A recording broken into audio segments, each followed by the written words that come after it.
Hi Internet friends, this is Mr. Man Indy. And Random Fleming. Welcome to Urban Myth. We are coming to you today with the intent of sharing what we believe is some pretty exciting news. Mm-hmm. We have been working with the MegaCon Games guys about understanding a few of the changes that are occurring to the rulebook, and we have access to some of the digital prints for some of the 2.0 rules and cards. So what we're going to do today is take a look at starting a tile, 6x6 tile, and we're going to be doing several things. One is showing the new monster cards and showing the new Lucy Find My Daughter quest, but also showing a couple of hero cycles with the archer and with the soldier, and try to explain some of the mechanics that we see we see a lot of people having questions with when playing these characters. So we'll start with just the tile itself, and for those those beginners who might not know, the tile has a legend, and you read the legend from left to right, and the first icons there says we have either a quest or a trap to start populating this tile, and we're going to select the new quest that Random is going to talk about. So the quest that we're going to do is Rescue My Daughter, which is probably, some of you may have seen if you were part of the Journeyman KS Kickstarter project from Myth. The card is very similar, but slightly different from the original version. First up top, you're going to see the flavor text, and then you're going to see the actual actions you can perform in the second part. And then the third part is what happens at the end of a refresh phase. So for Rescue My Daughter, it says hysterical man frantically bursts into the inn, moving from person to person, etc., etc. Please rescue my daughter. A hero may interact with a non-combat action of target number 7 with a Lucy token. If successful, place Lucy on the card, and what have you. The third part says if the Lucy token is on the tile, deal 1 damage to her. So what that means is we have 5 hero cycles to rescue Lucy. And if at the end of every refresh for the hero cycle, when we look at the quest results, we're going to take away 1 health from Lucy. So in essence, we have 5 hero cycles to do it. Now if you look at the back of the card has the setup. And the setup says place 1 crawler layer at least 3 squares away from the hero's starting position. You can see that we actually put the heroes, the soldier and the archer, down on the tile. Then place the Lucy token adjacent to the layer and as far away from the hero's starting position as possible. So we're going to put Lucy in the corner over here. And then we're going to place 1 crawler hunting pack. And in the image it says place a hunting pack of 3+. But we're going to start with an initial spawn of crawlers in this layer. So we're going to start with 2 players. If you look at the monster card for the crawlers, the back of the monster card has the spawns information. And the initial spawn for 2 players, Mr. Man and myself, is going to be 7 crawlers. And so he is adeptly putting 7 crawlers around the area.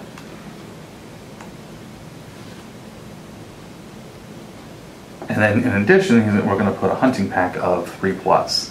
So it should be 10 altogether.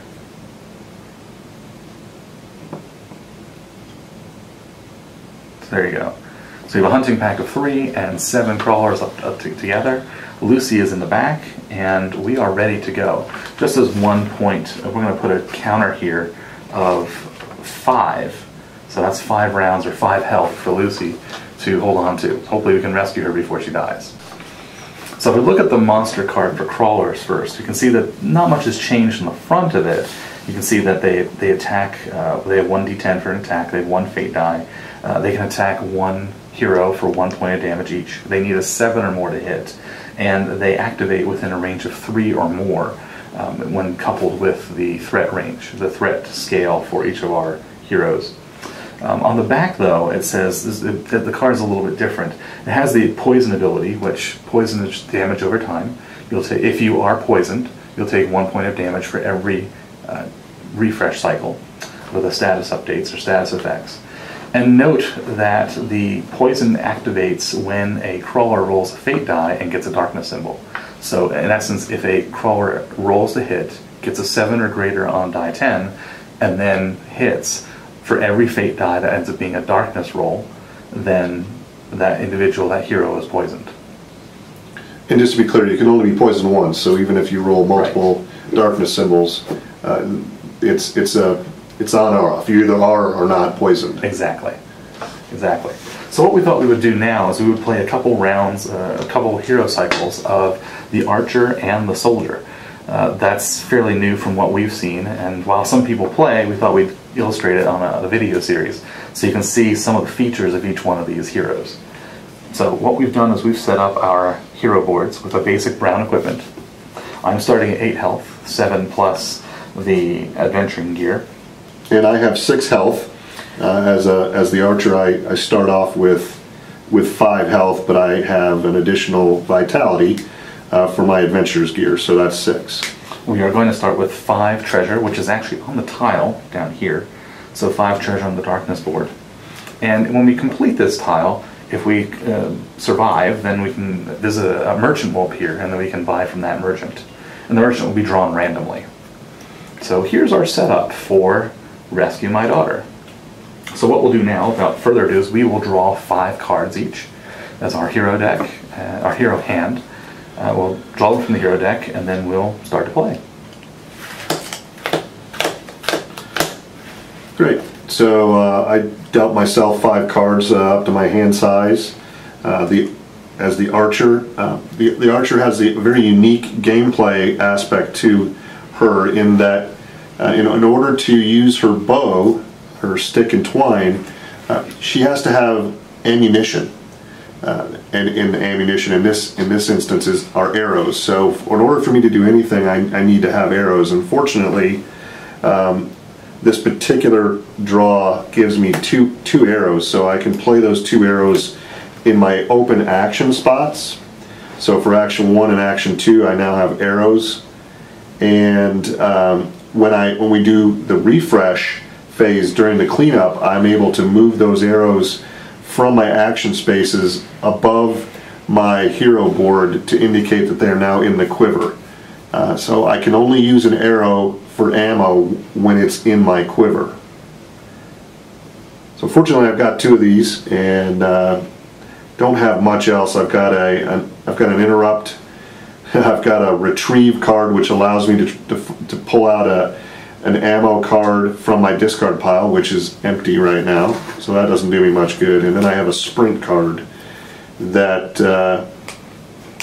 at this point I am probably going to move myself just 2 to try to move myself closer to Lucy. Once I do have the ability to shoot, my character's range of the bow, the stick and twine, is 4, so I can hit pretty much the entire tile from where I'm at, and I think I'm situated well to attack the lair should I get a card that is going to allow me to do so. Okay, now my turn. What I'm going to do is I'm going to demonstrate some of the abilities of the soldier hero. The hero generates rage, and the way the hero generates rage is by taking a card from the top of his deck and putting it face down on the first action space, or whatever action space that's available. And what that does is it allows certain abilities or certain extra characteristics to happen during an action. I'm not going to use rage right now. Instead, what I'm going to do is I'm going to move 2, go 1 here, and then 1 here. And what I'm going to do is attack using Riding the Edge. And with Riding the Edge, it allows me to dash 3 and attack. And what that means is I can attack 3 targets in a row, which is going to be right here, through a run move. Yeah, so I'm going to move at full speed. I'm not moving aggressively, which means I do not get an extra D10, which is on the card. But it does allow me to move and attempt to take out 3 minions at once. And so what I'm going to do is I'm going to roll 1 fate die and 1 die 10 based on my hero, and I'm going to get an extra D10 based on the fireplace poker I have. Now if you look at the monster card has a defense of 4. So to take out all 3 of these minions and run through them, riding the edge, what I have to do is roll 1, 4, or higher on my 2 dice. So let's give it a try. I have a 9 and a 1, and then I have Guile symbol. Well, the Guile symbol does nothing for my fate recipe for my fireplace poker. But the 9 means it's a success, so I get to eliminate 1, 2, 3 minions, oops, running right through them. And popping a treasure, which will be right underneath me. And I pop a treasure because I eliminated 3 minions in 1 turn, in 1 action. And what was the AP cost for that? The AP cost for that is 2, so the darkness meter goes up 2. Okay. And then as an additional action, what I'd like to do is, nope, can't do it. I was going to say I was going to do the Hidden Blade, and the reason why is because it gives me an extra action instead of reaction.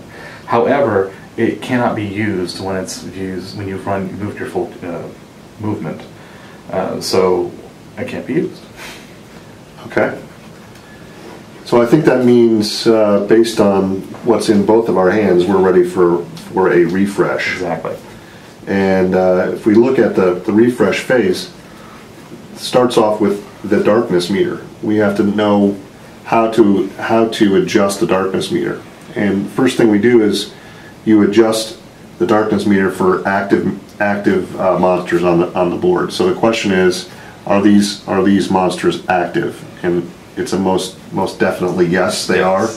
And we know that because crawlers have a 3 from a proximity standpoint. So anything within 3 spaces of a crawler would activate them. On top of that is you would add your threat if we had any threat, which Random does have threat of 3 because he just killed those 3 crawlers. So technically he could be up to 6 spaces away from a crawler, and it would activate. Since we're on a 6x6, it pretty much means that that we're going to have active monsters on the board, which we do. So that's a long way of saying we're going to raise the AP by 1 for the crawler monster type, and since it's sitting at 3, we do not have a darkness event. Right. We then go through the additional steps. Allies, we don't have any quest results. Well, we do have a quest result here. We have not rescued Lucy yet.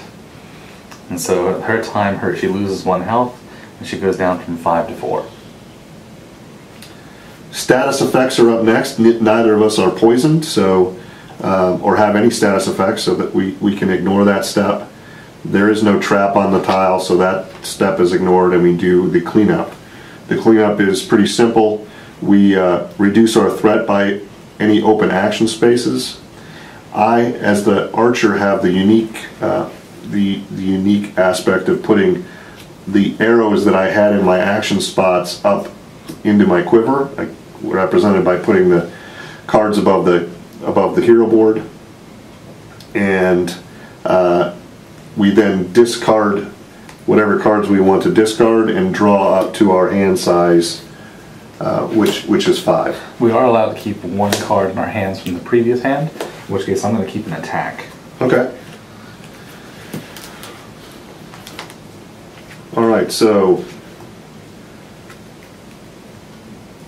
kind of a mixed bag here for me. I immediately see an arrow, which is great. I will put that arrow in my action spot,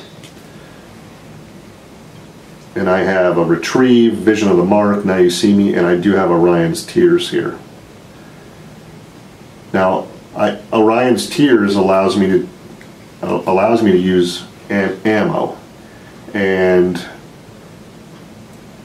the ammo in this instance on Orion's Tears says for each ready ammo card I have 2, you may attack one target within range.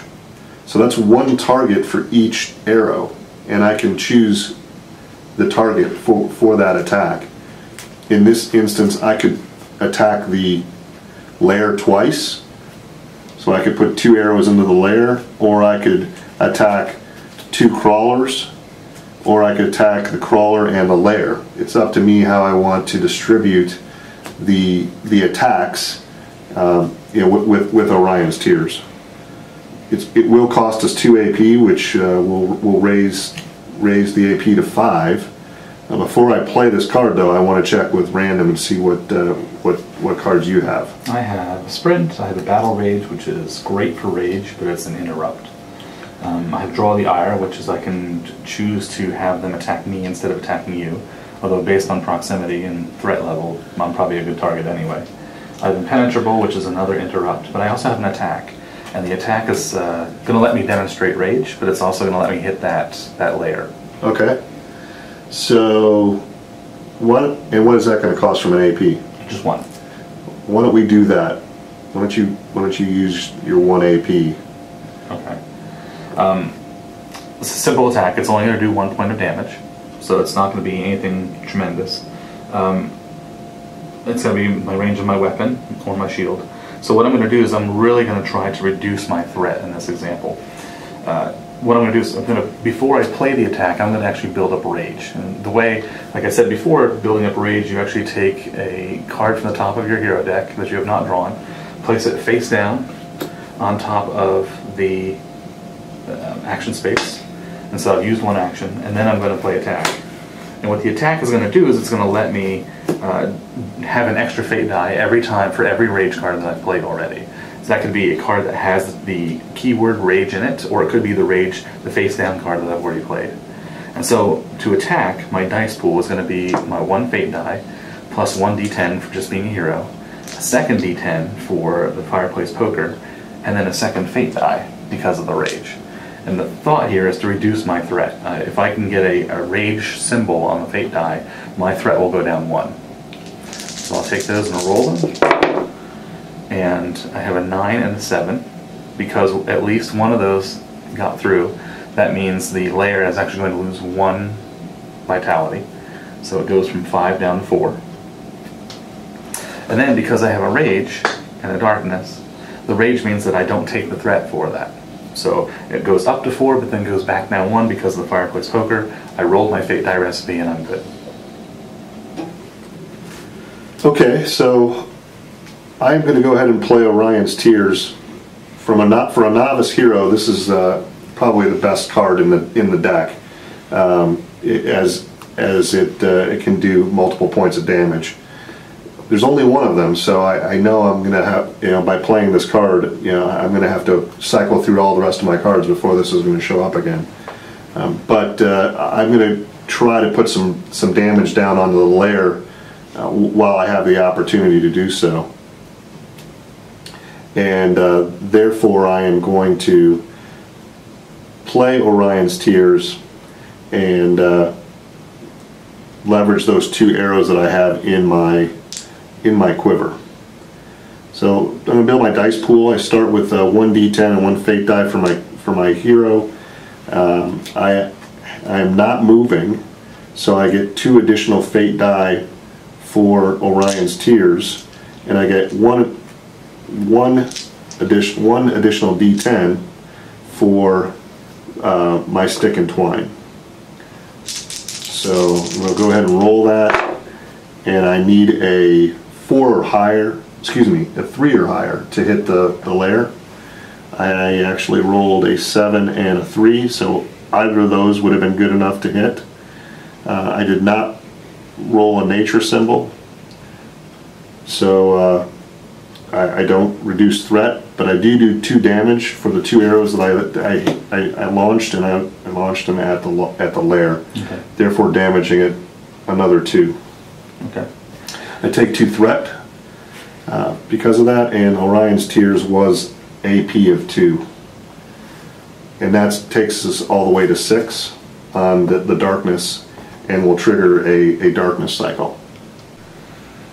So with the darkness getting triggered, the very first thing that's going to happen is we're going to draw a darkness card, and we're going to read the event on the darkness card. It says, previous damage done to the lair spawns equal number of minions immediately. So we've done 3 damage to the lair, and it's going to spawn 3 minions. And they're going to spawn closest to threat, which is the soldier. Yep. There you go. And one more as close that we can, and we'll make this guy. We'll make them all melee, and he's going to go here. So the soldier is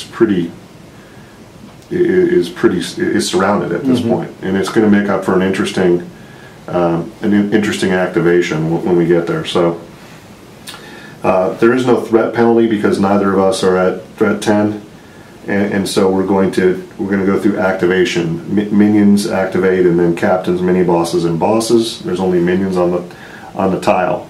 So right now the soldier is surrounded, and therefore any crawler that's not actively engaged, one of these guys here, will look for another target. And so the very first one here is going to move 1, and because they're instinct, they do not continue to move on. This guy's adjacent to me. This one will move here. This one will move here. And actually it's blocking the path. This crawler won't move, and this one won't move either because he tries to get as far away and still maintain range. So that means and these two will stay put. So that means in terms of attacks, the soldier is going to receive 3 melee attacks, as is the archer going to receive 3 plus 1 from a range standpoint. Right. At this point, we've fast forwarded just for the sake of time, and you can see here that we've rescued Lucy. We've eliminated the lair, and we now have 2 melee crawlers left on the tile. There's also a treasure token that is unclaimed up above the soldier there. And so for the beginning of the next action, what I'm going to do is I'm going to play Harvest of Bones. And Harvest of Bones is a potentially hit 3 minions in a 90-degree angle. And I can do an additional space, so it'll be here, here, and here. It'll be an additional space provided that I had more rage, but it was only 2 minions, so that's not worthwhile. So what I'm going to do is I'm going to take my 2 fate dice, 2 attack dice and 1 fate die, and we'll roll it. I need a 4 or greater. And I get a 4 and a 1. And an arcane symbol. So I actually eliminate these 2. And that clears the tile. And so what happens now is the tile's been cleared, so we can go through the process one step at a time. We take a look and we see that we get 6 gold pieces for the tile because it has been cleared.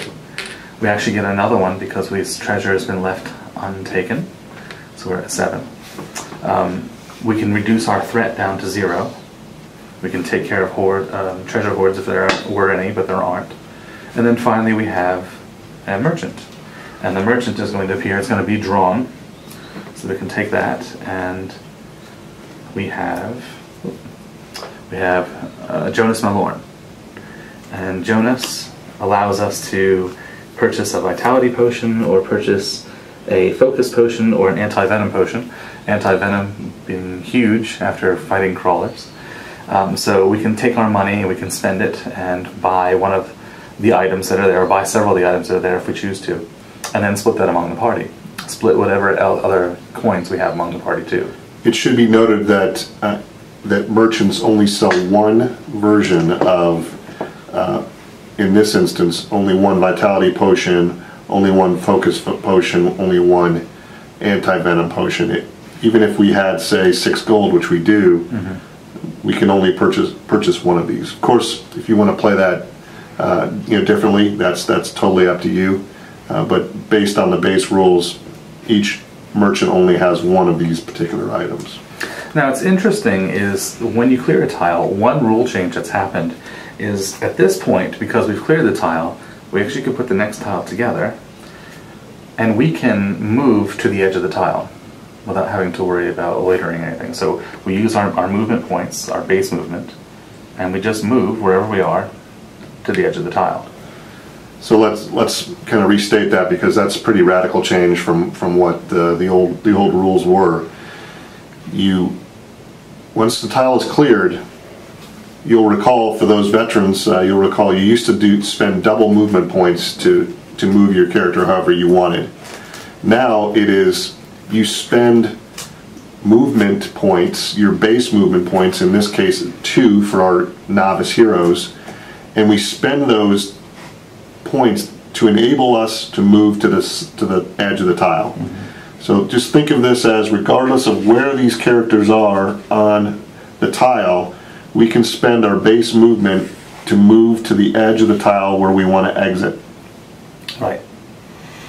Once that happens, we can start our next round by moving into this 4x6, remove the 6x6, and start down the path of setting up the tile based on the legend and moving forward from there. And that's all we have for you today. If you have any comments, put them below. If we made any mistakes, again, let us know. Put it in your comments, and we hope to see you next time on Urban Myth.